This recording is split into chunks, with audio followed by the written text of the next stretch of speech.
Good morning. Ngasigi leapunumit ko leapunumit ki card ki message ngase leapunumit leapogi numbers and higher numbers 69 lere aduga kaladana angang bugumba kai gumba da minus china bi ba ko aduga mana chak thongba da khoina hapa ya base red color ki chaba ya ba pot red color ki chaba ya ba pot and higher ga di beetroots combination bugumba kai kedang maming yuna kedang thada ba natraga saffron gumba hapa so ko shubodi kai de ko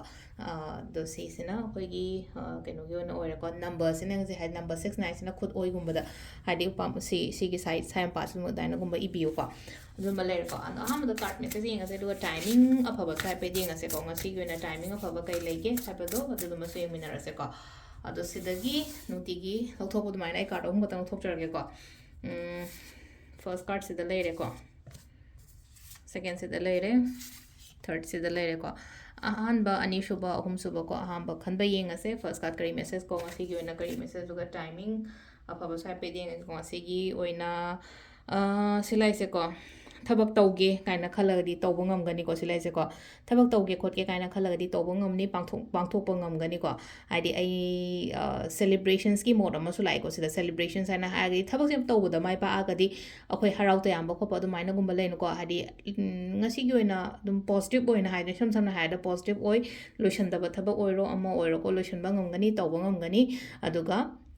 silai se hadi aina chatoriba aina chatkena khaliba thabak to mai pakpa amai tor lai ko sina khoi gi first card khan mangai gi oina lere ko ado ani shuba card khan mangai gi na kari message no ani shuba card khan bangai gi oina sila aina khaliba aina ningi bodo tawo aina khaliba aina ningi bodo taw haragadi kaino ha madam kari ano ba idea thoughts kumba kai candles ama thalaga hadi kano man pi se hadi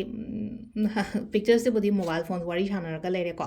ado sila na ko hadi aingon da any thoughts ideas kumba lere ga di adu do thaba oina pangthok pi ba ma kai ma mathok tai ko sisina ko gi number 2 khan bangai yon lere ko aduga ahum suba khan bangai gi na sida la I se ko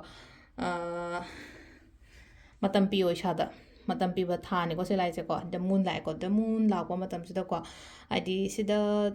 akoina journal gumba iba khotpa ama ma so ko shubudi kai de aduga thawai nungai ta ba khota ba gumba lera ga su loina ma release ta holo selai na ko ishada matam piyo sam na habda silai ko gi card ki message sin ko timing sai pe de nga se ko timing sina ayuki pung nipan ga minini funi thoi de gi na pung 12 ga minini fu mari phang lere ko adagi pung 2 ga minini mari de na pung 3 ga minini kun manga phang lere adagi pung 3 ga minini kun manga de na nipan ga minini mari phang lere ko aduga nungdangi na 8 ga minini fu mari de na next day nongalamdai gi 2 ga minini fu ni thoi phang lere ko sisina ko gi ngasi gi na afaba timing ko